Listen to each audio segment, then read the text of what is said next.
teman-teman, selamat datang di Sumber Artikel.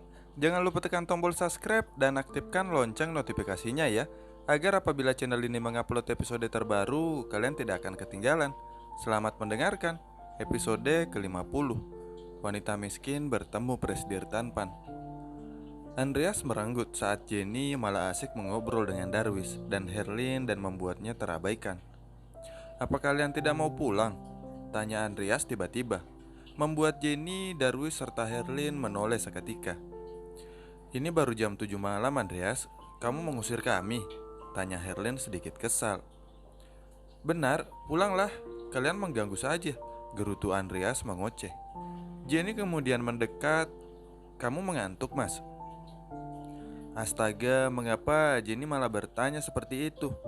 Ia bukannya mengantuk, tapi menginginkan waktu berdua dengannya, terlebih atas kejadian ciuman yang gagal tadi, karena kedatangan mereka. Dan sekarang Darus dan Herlin seperti tidak ada niatan untuk pulang, padahal mereka sudah berada cukup lama di sini. Sepertinya Andreas memang mengantuk. Suruh pelayan saja mengantarnya ke kamar. Kita teruskan menonton televisinya, ucap Darwis angkat suara. Dia memang sengaja membuat Andreas kesal karena wajah memerah Andreas saat ini sangat menggemaskan. "Betul sekali. Bu Dewi, tolong bantu Andreas ke kamarnya," sahut Erlin, dan tanpa membuang waktu ia memanggil Dewi hingga Dewi berjalan menghampiri mereka. "Mari Tuan." Dewi baru akan membawa Andreas, tapi Andreas menolaknya. "Aku tidak mengantuk, menyebalkan," gumamnya pelan. Herlin dan Darwis akhirnya tertawa dan mengungkap kegelian di hati mereka yang sejak tadi mereka tahan. Baiklah, kami akan pulang. Sepertinya suamimu tidak menyukai keberadaan kami di sini." Herlin beranjak bangun dan membantu Darwis. Ia kemudian mencium pipi Jenny dan Andreas sebelum berpamitan bersama Darwis. "Mengapa kamu sangat menyebalkan, Mas?" protes Jenny. Ia sangat senang ketika Darwis telah menerimanya, dan begitu pun dengan Herlin yang begitu bersahabat padanya, tapi Andreas malah mengganggu mereka. Andreas sebenarnya merasa bersalah, tapi apa salahnya jika ia hanya ingin memiliki waktu yang berkualitas dengan istrinya. "Sayang, ayo kita melanjutkan yang sebelumnya tertunda," ajak Andreas, tapi Jenny malah menoleh sinis. "Tidak mau," ucapannya ketus. Ia kemudian berjalan meninggalkan Andreas sendiri begitu saja. "Sayang," panggil Andreas saat Jenny benar-benar meninggalkannya. "Kini bagaimana caranya kembali ke kamar?" "Kamu bisa jelaskan semua ini padaku." Seorang wanita membanting sebuah map ke atas meja tepat di hadapan wajah Kania. "Bisa-bisanya kamu mengkhianatiku," ucap wanita berambut panjang itu lagi. Matanya memerah terlihat jelas jika ia tengah menahan amarah kini. "Maafkan aku, Kak, aku sungguh kilaf." Kania menangis. Ia berlutut dan memegangi kaki wanita itu. "Rahayu," wanita itu menoleh saat seorang pria datang menghampiri. "Ada apa? Mengapa kamu berteriak dan mengapa Kania berlutut seperti ini?" tanya Hendra.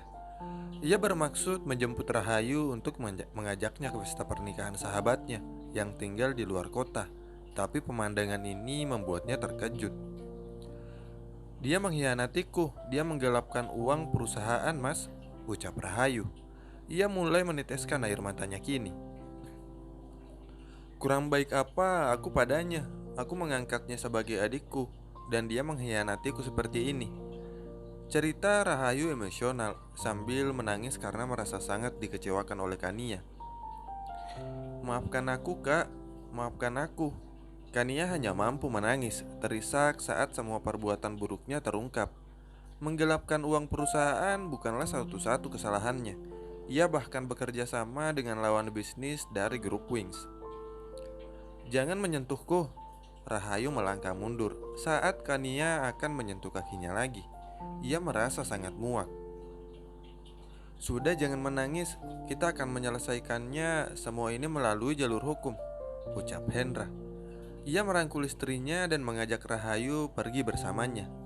Ia menoleh sejenak sebelum pergi dan melihat Kania yang masih menangis. Wajah kecewa itu membuat Kania semakin hancur karena ia mencintai Hendra sejak lama dan sekarang pria itu benar-benar membencinya. "Kakak, maafkan aku." Kania terperanjak bangun dari mimpi buruknya. "Mimpi sialan," gumamnya setelah kembali meneguk minuman beralkoholnya. Hatinya dipenuhi ketakutan serta rasa bersalah, tapi ia tidak mau kembali pada hidupnya yang dulu, membuat Kania menjadi frustasi saat ini. Semua ini sama sekali tidak berguna. Kania mendorong jatuh semua minuman beralkohol di atas mejanya dan mulai menangis sambil memegangi kepalanya. "Aku tidak akan membiarkan semua masa laluku terungkap kembali. Aku tidak akan membiarkannya," ucapkan ia dengan tubuh bergetar. Ia menangis sambil memegangi dadanya yang terasa sesak. Hawa panas terasa membakar kulit dan nafas Mina perlahan menjadi sesak. "Api, ada api!" Mina sontak terbangun saat melihat kepulan asap tebal juga api mengelilinginya. "Arya!" Mina berteriak. Napasnya telah sesak karena terlalu banyak menghirup asap tebal yang menggumpal. Jaden perlahan terbangun saat mendengar teriakan bibinya. Ia tidak melihat apapun selain asap tebal yang menyelimutinya dan bayangan api yang membakar hampir seluruh kamarnya. Kebakaran. Jaden beranjak bangun. Ia begitu kebingungan mencari jalan untuk keluar karena api telah mengepungnya. "Bibi!" Jaden berteriak, memanggil bibinya, namun Mina sudah tidak menjawab panggilannya. Dengan susah payah, Jaden berusaha keluar dari kamarnya. Kepulan api telah mengepung hampir seluruh rumahnya. Jaden terus berjalan, tertatih karena napasnya sudah mulai sesak kini. Ia berjalan menuju kamar Mina dan menemukan ia sudah tidak sadarkan diri di sana. "Bibi!" Jaden berteriak. Ia mencoba membangunkan bibinya, sementara itu kayu-kayu tiang penyangga rumah sudah berjatuhan. Rumah ini hampir sudah termakan api. "Bibi, bertahanlah!" Jaden mencoba menopang tubuh besar Mina. Dengan susah payah ia memapah tubuh Mina dan berusaha mencari jalan keluar. Tapi pandangannya semakin kabur, napasnya semakin sesak dan tubuhnya mulai lemas.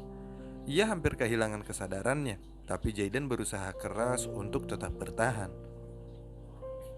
"Bibi, bertahanlah, kita pasti selamat," Jaden berucap dengan sisa tenaganya. Ia berjalan tertatih menghindari api yang mulai berjatuhan. "Pergilah Jaden, Bibi tidak apa-apa asalkan kamu selamat," ucap Mina di sisa kesadarannya. Ia sudah tidak mampu lagi berjalan, napasnya sungguh sudah sesak. "Tidak, aku tidak akan kemanapun tanpa Bibi bersamaku," tolak Jaden dengan tegas. Ia masih memiliki sedikit tenaga untuk membawa Mina keluar saat api terbakar membakar seluruh rumahnya. Pintu telah terlihat. Mereka pasti akan selamat, tapi asap semakin tebal hingga Jaden dan Mina tidak dapat melihat apapun selain kegelapan. Terima kasih banyak telah mendengarkan sumber artikel ya. Jangan lupa untuk dukungan kalian untuk channel ini bisa memberikan like beserta komentar sebanyak-banyaknya ya. Komentarnya bisa nama daerah kalian berada di mana, di luar negeri apa di dalam negeri. Terima kasih banyak telah mendengarkan ya. Tunggu episode selanjutnya. Bye bye, see you next time.